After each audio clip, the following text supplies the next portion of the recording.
I'm hungry up here now.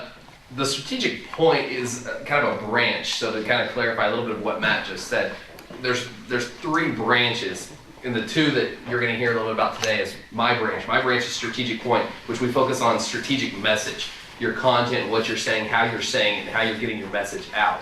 Matt focuses on that last part, how you get your message out. So be it email, SEO, pay-per-click, things like that. Matt will talk a little bit about that. But we're going to talk a little bit about how effective marketing looks and should be and how it should be laid out. I have a PowerPoint that'll kind of touch on some of the things. And here in a second, I'm going to ask you to get interactive here in a minute. I know some of us got a plate full, but I'm going to ask you to write something down here in a minute, so I'm just giving you a little bit of a warning. But when you talk about effective marketing and you wonder what effective marketing should be, there's four main things that marketing should do when it hits your prospects. The first one is stimulate them.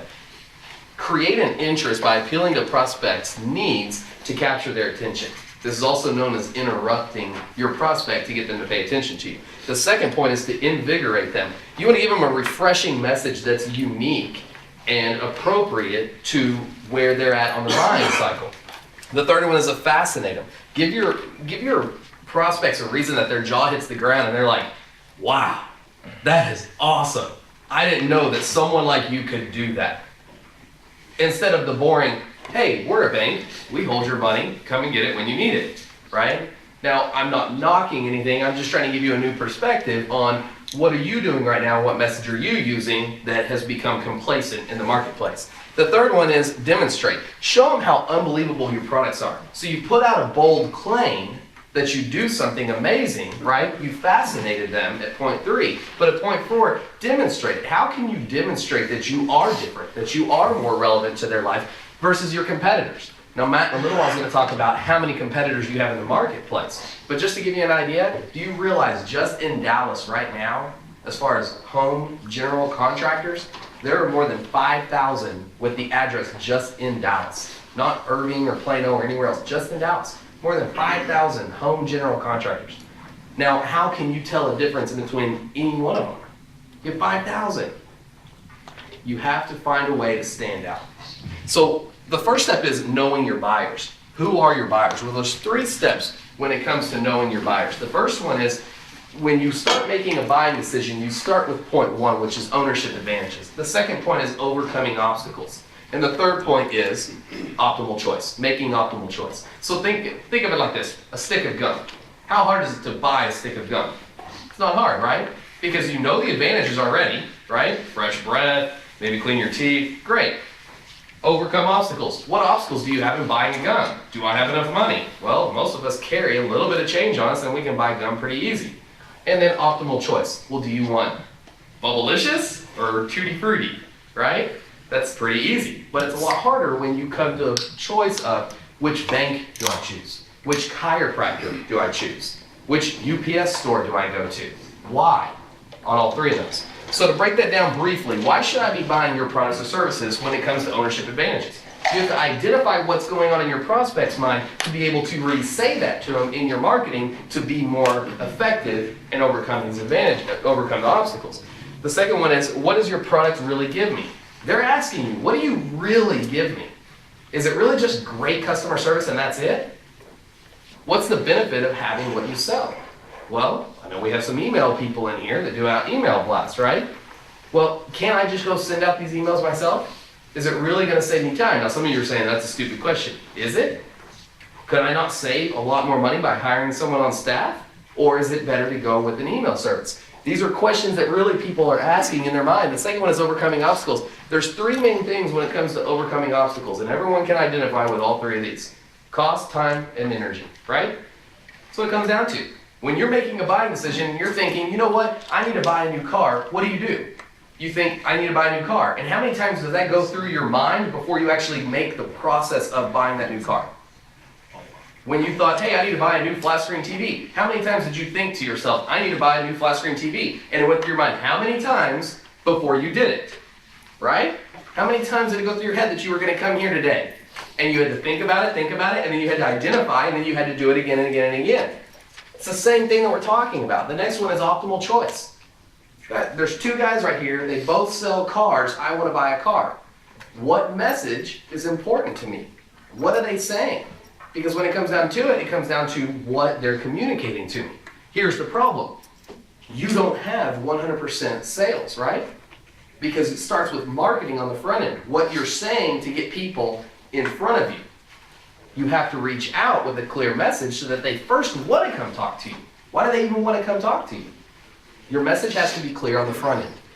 In a national awareness campaign, I pull a lot of national numbers. I travel around the country actually and speak about once a month in different cities. Based on national campaign awareness, you have some numbers here that are pretty interesting. When people ask when they're going to buy, right away it's 18.5%.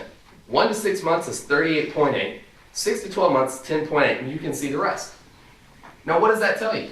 It means when people start thinking about buying and actually hit your website, they're 1 to 6 months out, most likely.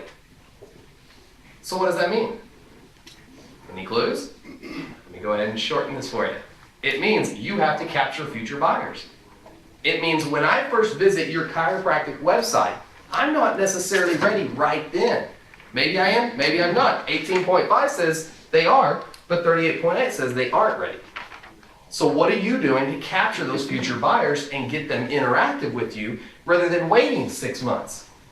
And then what are you doing to follow up with them in the meantime to educate them? There's 3 main messages that you have to go back to and revert back to that I spoke about briefly. Ownership advantages. Here, they're trying to figure out, do I even need a new car? Maybe I don't. Overcome obstacles.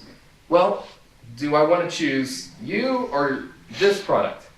There's an email service over here called XYZ and another one over here called ABC. Do I have the time to even deal in learning about these two, right? And then the optimal choice. Okay, I've narrowed it down from all 50 people in here down to these 2. Now, how do I make a choice? What does it come down to? Principle that I talk about a lot.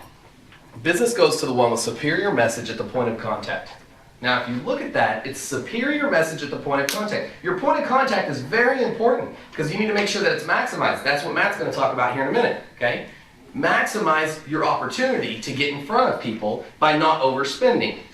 But if you don't have a superior message, you failed. Think about it. If I'm sitting up here boring you out of your mind, are you not already turned off and not engaged? Yeah, because I'm sitting up here and you're like, what an idiot, right? Have you not sat in a room and the speaker gets up and he's just monotone all the way through and just boring? It happens a lot. So how can you create a superior message? Here's the interactive part. You ready? Real quick, and I'm going to kind of keep going, but I want you to go ahead and write something down about your business right now. If I am a prospect of yours, give me one thing that would make me buy your product versus your competitor. Think about that for a second. No one wants to write down, that's okay. Think about it in your mind though. Now, what is it? Is it that you have better customer service? That you've been in business since 1968? What is that one thing? If I'm saying, look, I'm going to buy, you two are competitors. You sell the same product, almost identical, even though you disagree with that. We're about to get to the 3 steps of, do you really sound like your competitors? But the question is, what are you going to tell me that's any better, different, or worse to make me believe you more than him? What's that one thing that is your stand-all above everything else? Now, if you wrote that down, which I think only one of you did, let's look at what Jim Rohn said. Jim Rohn said, have something good to say it well, and say it often. The problem is most people don't say it well.